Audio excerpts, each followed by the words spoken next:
Hey guys, my name's Sam and welcome to Prep Medic. This week's video, we are reviewing and testing 2 tourniquets from Rhino Rescue. Let's get into it.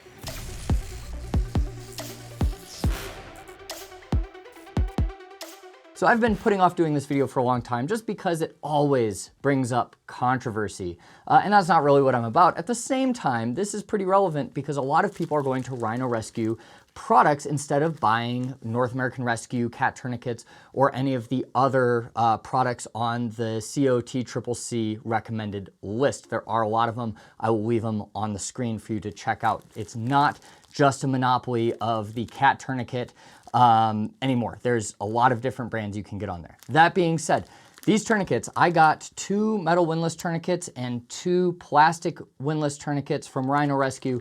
I think I ended up paying like $30 on them. And that was from their website with no discount associated. So I totally get why people really want to see stuff on the Rhino Rescue tourniquet, because for the price of like 4 of these tourniquets, I could get like 1.5 cat tourniquet from the website if it's not discounted. So I understand the desire. Now, I am going to evaluate them on their merits and like the company and all of that in this video, but I do want to come out and say, first and foremost, no matter how this performs in the testing, no matter what I say about it, I can't recommend these simply because they're not vetted.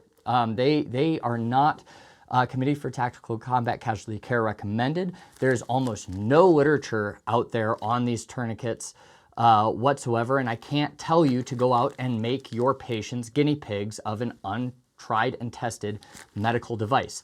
So I can't recommend these, no matter what. I'm not going to recommend these to you. I'm not going to recommend you buy them.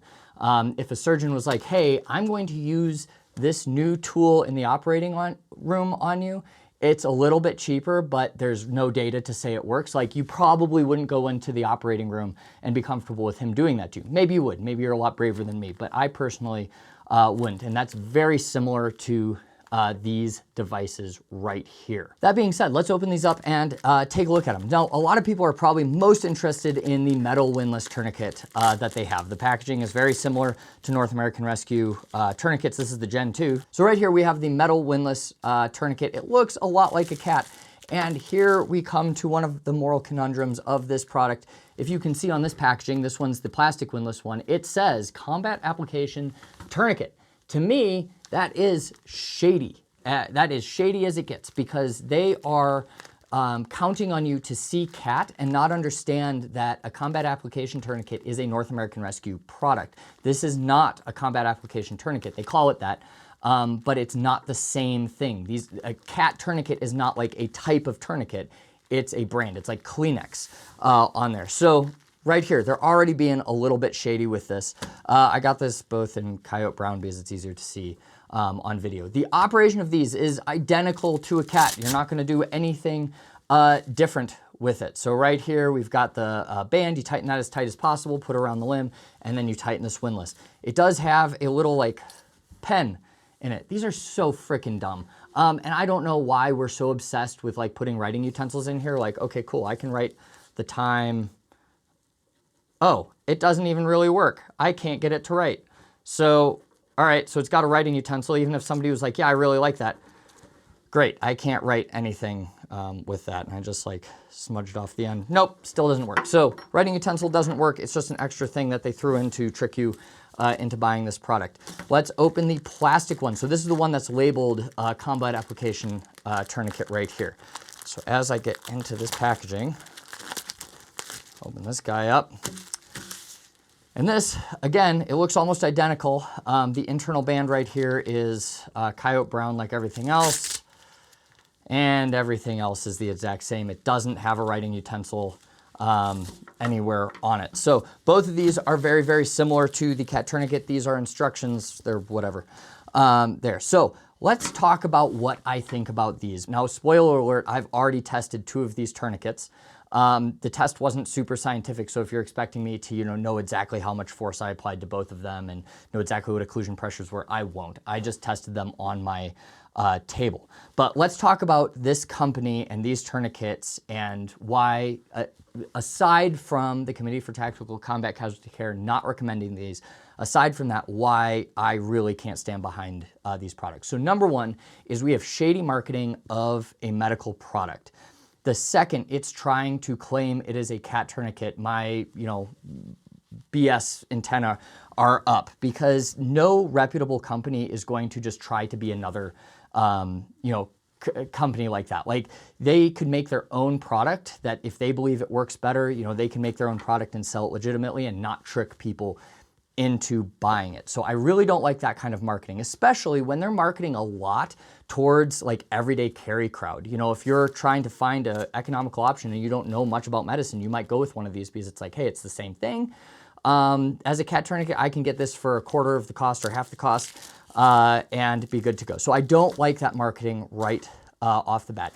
Number two, it is manufactured in China, which we use a lot of stuff that's manufactured in China. This very excellent camera that you were watching this video on, all three of them are manufactured in China. So that's not necessarily a turnoff, but one, it will automatically preclude these from being recommended by the Committee for Tactical Combat Casualty Care, because they have to be very compliant for them to be recommended on that platform, simply because our military, if we go to war with another large country, we cannot be supplied for life-saving items from that country. So automatically they're precluded there.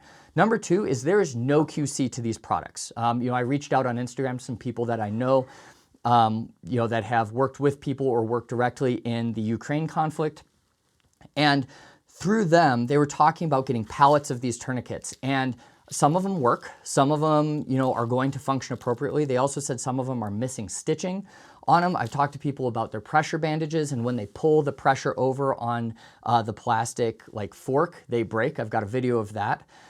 They're talking about chest seals coming with no adhesives on them whatsoever. And like, if you're talking about your pressure bandages breaking, which is like, it's a bandage, it should be really, really easy to apply or to build and make something reliable. How are we going to trust something like a tourniquet, which, although it doesn't seem super complicated, actually has a lot of technology that goes into it? So right there, we do not have any QC. So yeah, I don't know what the number is. You could get a bunch of these tourniquets and, 8 out of 10 will probably work fine and occlude blood flow for your patients. But are we really comfortable with that 8 out of 10? Obviously there's always going to be a failure rate for any kind of technology. There's going to be a time where something gets past QC, something doesn't work, but it seems abysmally bad for Rhino Rescue. So right there, I'm not going to use a product that I don't know it's going to work. Kind of like if I'm, on the ambulance or the helicopter and I reach for a video laryngoscope to intubate a patient, if every 10th time I turn that on, it wouldn't function, I would never reach for that laryngoscope, because the problems with it going bad outweigh the benefits of using it those 9 other times. And it's the same here. Now, one funny thing I did notice on it is that like this has like a scratch sticker to verify it's a legitimate Rhino Rescue product, which I just think is funny because these are, kind of cat knockoffs there. So right there, I can't get behind them. That's all pretty shady. A lot of firsthand accounts are that these things are crap products. Now, I did test it. I look weak as all get out on that video because I put it on dumbbells. There's no like tissue give on that. And I got some turns around with both the metal windlass and the plastic windlass. And neither one had like a catastrophic failure in there. I tightened them both way more than I would on a normal patient. And it got to the point where even the cat started to fail. But I wanted to show you some of these, and I'll get the cat tourniquet to show you as well and show you kind of what wear and tear is there. After like, I think I was at like 4 rotations, this guy started to fray and come undone at this middle strap. Now, if this middle strap fails, this entire tourniquet fails, it comes back. Now you can see the windlass bent as well. The cat tourniquet, the windlass bent too, but it wasn't quite as misshapen. And this got to the point in this where it's so misshapen, I couldn't turn it anymore, not necessarily because I didn't have the strength, but that was also part of it, but also because it wasn't protruding from the end. I had nothing to grab onto. It was sucking it into the bracket.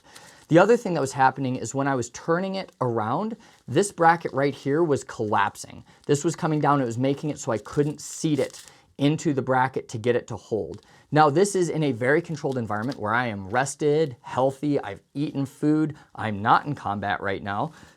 So if it's failing in a studio space, I can only imagine what the battlefield failures are going to be. And this windlass, it didn't snap, but man, that is deformed right there. So we have a lot of potential failures on this guy. This one, the windlass, the plastic windlass actually held up better. And this is a point I want to make to a lot of people. People will say like, oh, metal, I want metal windlass because it's better. Like with composite plastics and all the technology we have out there, a lot of times these plastics can be better than the metal. I didn't have a failure with the band. This one did not deform quite as much, similar to the cat tourniquet there. I didn't have any plastic ripping or tearing down here. I did have the same issue after one turn with the bracket, where the bracket collapsed because of how it was tightened, and I couldn't get it to seat in here. Even now, it's a little bit tight. And you can see right here, as I'm looking at this, granted, I used this once, and these are one-time use devices, so I can give it a little bit of a pass. I've got total delamination right here of this Velcro, and it's hardly held on by any adhesive right there. So right there, I've got a failure. This is a crap product. I would not buy this. I would not trust anybody's life to this product. Now, for demonstration purposes, I can show you the cat tourniquet I used. All right, right here. So the failure I had with this after, I think I was on like 4 or 5 turns, is it had so much pressure on this bracket, it was actually bending the bracket out, and it was really easy for this to click off of it.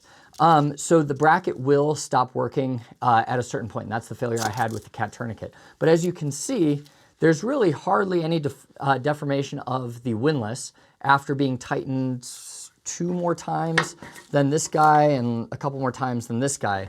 It's really not as deformed. There's no fraying on the strap whatsoever, and it's really in pretty good shape. I will use this as a training tourniquet moving forward. So one thing I want to head off here before I stop this video is that somebody's going to comment. They're going to be like, well, I bought 20 and I tested them at home and they worked just fine for me.